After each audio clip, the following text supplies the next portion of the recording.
சான்றோர் பெருமக்களே,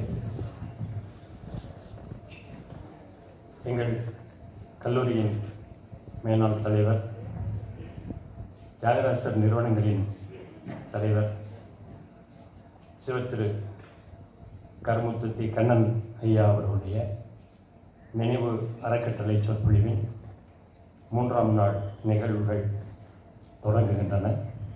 முதலாவதாக இறை வணக்கம்.